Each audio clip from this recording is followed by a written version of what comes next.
Hey guys, good to see you. I'm missing you. How you doing? Today our Bible story, is called God's Messenger. And it's the story of Jonah and the whale, if you've ever heard that story before. It's the story of Jonah and the big fish from Jonah chapters 1 through 4, and also from the book of Hebrews 1, verses 1 and 2. God had a job for Jonah, but Jonah didn't want it. Go to Nineveh, God said, and tell your worst enemies that I love them. No, said Jonah. Those are bad people doing bad things. Exactly, said God. They have run far away from me, but I can't stop loving them. I'll give them a new start. I will forgive them. No, said Jonah. They don't deserve it. I'll run away, Jonah said to himself. Far away, so far away that God won't be able to find me. Then I won't have to do what God says. It's a good plan, he said, because as far as he knew, it was a good plan. But of course it wasn't a good plan at all. It was a silly plan, because you can't run away from God, and he will always come and find you. Jonah went ahead with his not very good plan. One ticket to not Nineveh, please, he said, and boarded a boat sailing in the very opposite direction of Nineveh. Well, it wasn't long before a fierce wind blew, and the boat started to lurch and pitch and roll, and everyone started turning green. Jonah sat bolt upright in his bed. You see, the first thing that went wrong with Jonah's not very good plan was that God sent a big storm after him. The sailors couldn't sail their ship properly. We're sinking! They screamed and started throwing everything overboard. Suitcases, food, whatever they could find.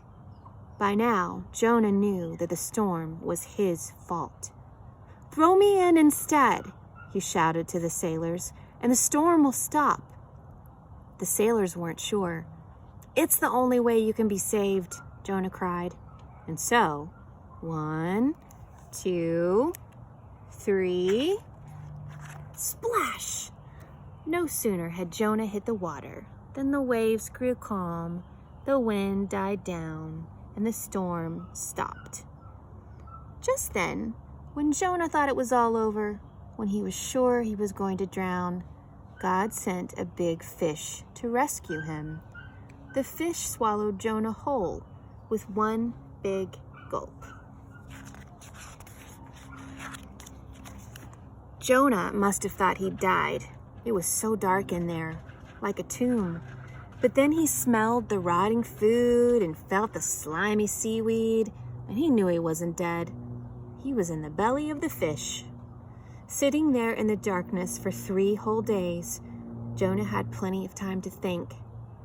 Pretty soon he realized his plan was, well, a very silly plan indeed. He was sorry for running away. He prayed to God from inside the great fish and asked God to forgive him. After 3 days, the fish spat Jonah safely out onto a sandy beach. Just then, Jonah heard someone calling his name. Go to Nineveh, God said. And this time, Jonah said yes. He went straight to Nineveh and told everyone God's wonderful message. Even though you've run far from God, he can't stop loving you, Jonah told them. Run to him so he can forgive you. The people of Nineveh listened to Jonah and they started loving God.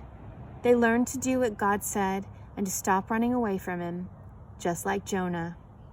Many years later, God was going to send another messenger with the same wonderful message. Like Jonah, he would spend 3 days in utter darkness. But this messenger would be God's own son. He would be called the Word, because he himself would be God's message. God's message translated into our own language. Everything God wanted to say to the whole world in a person.